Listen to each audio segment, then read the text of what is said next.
Reports have come out that Gary Trent Jr. is declining his player option for this upcoming offseason, meaning he'll likely be an unrestricted free agent this coming summer. And he's looking for a massive contract on the open market, looking for upwards of $20 million. So we'll break down that whole situation, the multitude of reports we've heard, and what this means for the Toronto Raptors this upcoming trade deadline. Additionally, Joel Embiid called out the Toronto Raptors for not trying to win.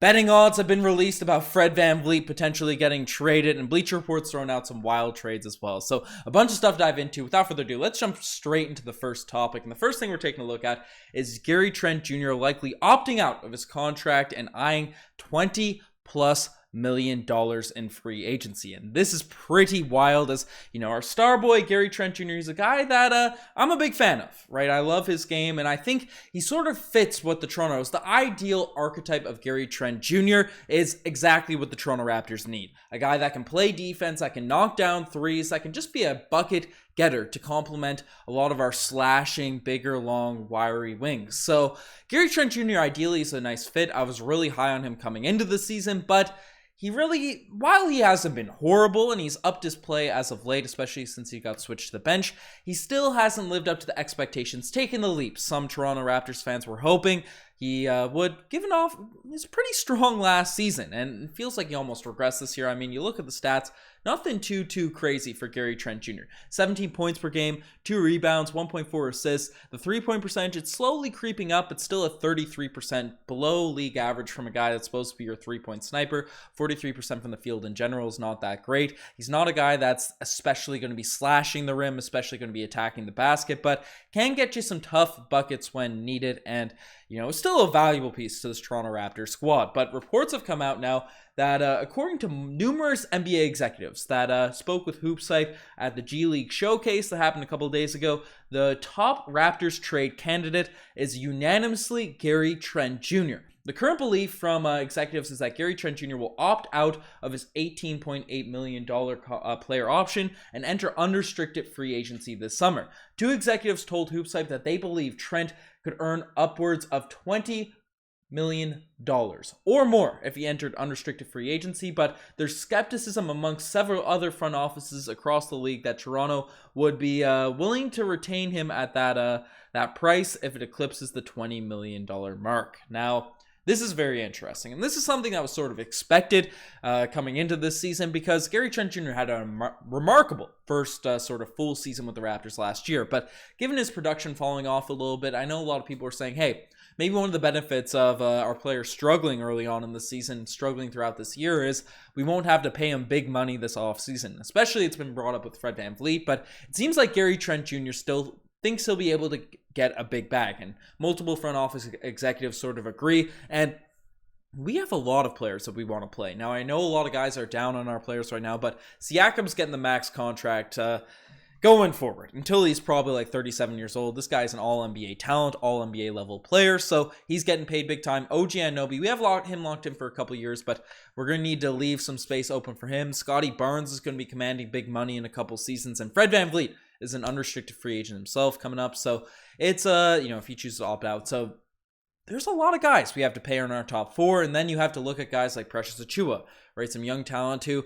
has been injured this season, but is likely going to command some cha-ching, right? Otto Porter Jr., if you want to bring him back, I know fans aren't too pleased with his lack of staying on the court, but Chris Boucher is making close to $10 million per year. We have some guys that we're going to need to pay. Now, would it make sense to lock in $20 million to Gary Trent Jr.? Personally, I think if he's on the roster, we don't trade him by the trade deadline. You got to give him his money, because regardless of if you keep him long-term, it's not going to be a horrific contract. Other teams are going to be interested in getting him. So you bring him back, see if things don't work out. He's a very tradable player. He's still young. He plays defense. He knocked down threes, right? You give him the money, even if it's a little bit of an overpay. And then if you need to move off of him in the future, you do it. But if you move off of him before, right, while the bidding war is high, people can sort of have it without the long-term commitment, then that could make some sense, right? That could make some sense for this Toronto Raptors team, and league executives think unanimously he's the guy that will likely get traded if the Toronto Raptors do end up making a move. And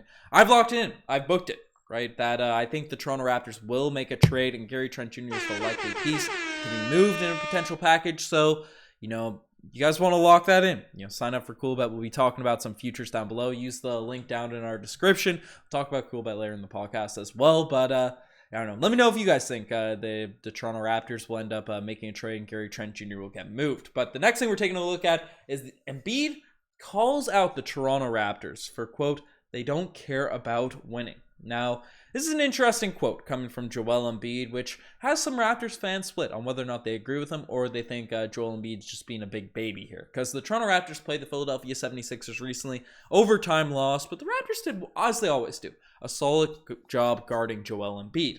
And he had a quote to say about this Toronto Raptors team, saying, when you play a team like Toronto, they don't really care. It seems like the most of the time, they don't care about winning. They just want to shut down the other team's star players. Now, the Philadelphia 76ers, they beat us in the playoffs. All credit to them. They took out a severely depleted Toronto Raptors team this most recent playoff. So, good job, Philadelphia. Great work. But Joel Embiid has been a little bit of a sook when it comes to Toronto Raptors. His quotes in the media, on-court language, the fans and all that stuff. He's calling out fans for being a bit too mean to him. But, he doesn't like Toronto Raptors fans ever since we hit that clutch game winner that won us an NBA championship in 2019, where all the memes of Joel Embiid were crying, were going around and stuff. Joel Embiid, he's been a little bit sooky when it comes to his description of the Toronto Raptors. Now, personally, we've had the Joel Embiid's number, right? We've had a lot of NBA stars numbers in recent years in Nick Nurse systems. He likes to load up on stars, and we usually do a good job at locking them down. Now, particularly in the year we won the championship and the year following, where we still had Kyle Lowry, Serge Ibaka, Marc Gasol, and then OG took his step up, right? We had the defensive personnel where we'd throw a lot of defensive pressure onto superstar players, but we were capable of sort of rotating through to other guys, right? Be able to close out to other open shooters. So the strategy was fair, I think, with the exception during the 2020 season, right before the bubble, with exception of the Dallas Mavericks. They made us look really bad one game, and James Harden on the Rockets, right? Those really strong passing guards that can make quick cross-court passes over double teams, right? That defensive strategy was fairly effective against everyone else across the NBA, and Jokic too. So a bunch of Western Conference teams. We really had the number of the Philadelphia 76ers and stuff, and now we're running the same strategies, but our defensive rotations just aren't as quick. They're not as smooth. They're not as, our players, whether they lack the off-ball defensive capabilities, whether they're less engaged, they're tuning out Nick Nurse. That can be debated. But right now, the strategies just aren't the most effective in terms of winning games, at least in this recent season. They had some efficacy last year when the Raptors sort of bounced back from the Tampa tank year. But I see where Joel is coming from. I see a lot of people agree with him. But personally, I think it's just Joel Embiid. Not like him playing against the Toronto Raptors, trying to say, oh, they don't like to, they just load up on me and then we lose. Making excuses for himself. Joel, get over the loss that we had when you had Jimmy Butler, JJ Redick, a whole squad of guys. Ben Simmons when he was good, right? Tobias Harris. Y'all got beat by the Toronto Raptors. Stop being sooky and calling out the Toronto Raptors in the media. But honestly, I love it. I love the back and forth we have with the Sixers. It feels like they're our biggest rival right now. But let me know in the comment section if you guys agree with that. The next thing we're taking a look at in this video is the odds of Fred VanVleet trade have been revealed. Now, this summer, betting odds were a big sort of topic of discussion about potential deals that are going on. I know CoolBet, they're working on some futures that they got going on, but there's odds that have been revealed from another sports book about Fred VanVleet potentially being traded, and they're fairly interesting. They're fairly interesting, as they have the Toronto Raptors at a -400 to retain Fred VanVleet for this upcoming trade deadline. So roughly 80% chance of keeping Fred VanVleet on the team. But if he were to be traded, the 4 destinations that he'd likely go to are either the Orlando Magic, the New Orleans Pelicans, the Miami Heat, and the Minnesota Timberwolves. Now, the Orlando Magic seem to be the heavy favorites in terms of this group of teams, and there's been rumored packages going around about Fred landing into Orlando, which I don't think it's a nice return. The rumored packages that have been going on, but could be an interesting fit down there. Personally, I wouldn't bet in the direction of him leaving just yet. He seems to be the leader of this Toronto Raptors team. Masai Ujiri loves him, and even though he's a free agent coming up and all that, I think it's unlikely he'll get moved. But one of the interesting teams on this list is the Miami Heat. They want them to have a little reunion with Kyle Lowry. Does that mean we get Kyle Lowry coming back in return?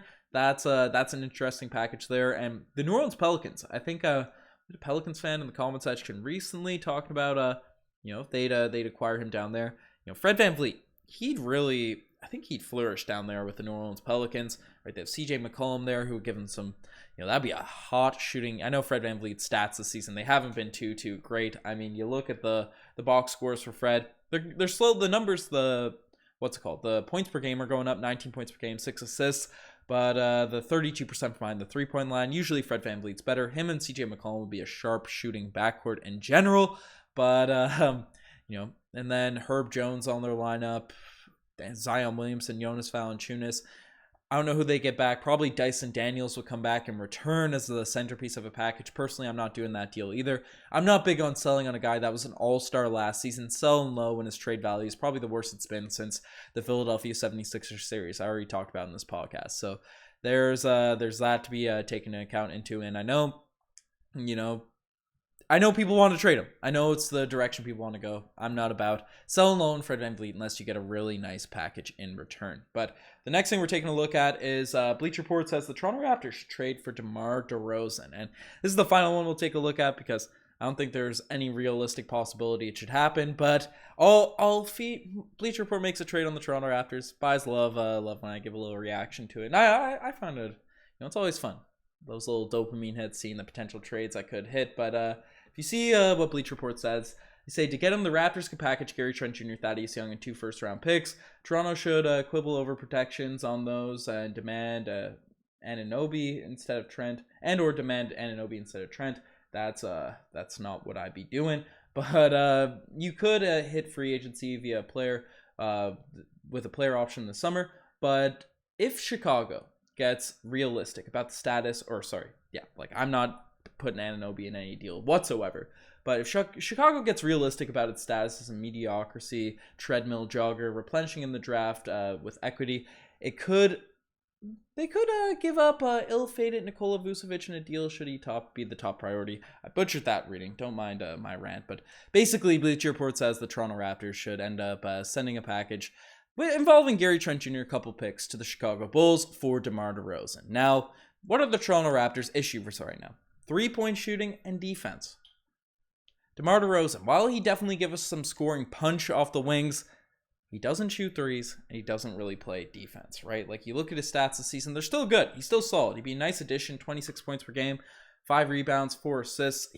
Five assists, I guess, I'll round up. But 30% from the 3-point line, still a little bit better or close to what Gary Trent Jr., Fred VanVleet have been providing this season, but not a natural 3-point shooter. I mean, I'm not big on trading for DeMar DeRozan right now with his big contract himself.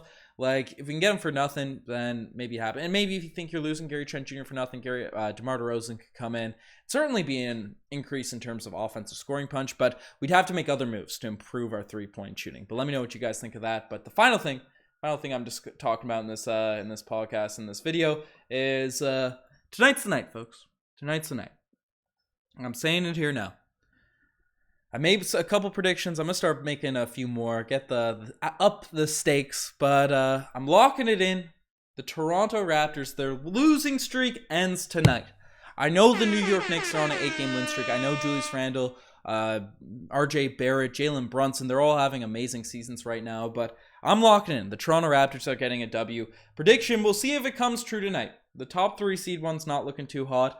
A trade will be made come the trade deadline, is looking pretty solid, but I'm predicting the Toronto Raptors will beat the New York Knicks tonight. They're on an 8-game win streak. We're on a pretty ugly losing streak. And the odds for this are pretty solid too. In the Toronto Raptors, you get some decent returns. You double your money if you end up betting on the Toronto Raptors in this one. I think even though the Knicks are solid, it just feels like there's a feeling in the air that the Toronto Raptors will get a W in this one, and I'm locking it in. And you can check out, you double your odds. As said, this betting odds. If you're feeling good about the Raptors game tonight too, right? Check out CoolBet. The link is in the description down below, where you can sign up for CoolBet, and it's free to sign up for. Their sportsbook regulated all across Canada, Ontario, and Canada, and helps out the channel big time if you guys end up signing up. It's free to do, and might be able to win some money, right? You can go at me in the comment section. Obviously not financial advice or anything like that, but if the Raptors lose, but I'm feeling good. I'm feeling like this is the one the Toronto Raptors end up winning. But folks, you guys are the best for making it this far. Subscribe to the channel if you haven't already. I'm signing off. Cheers.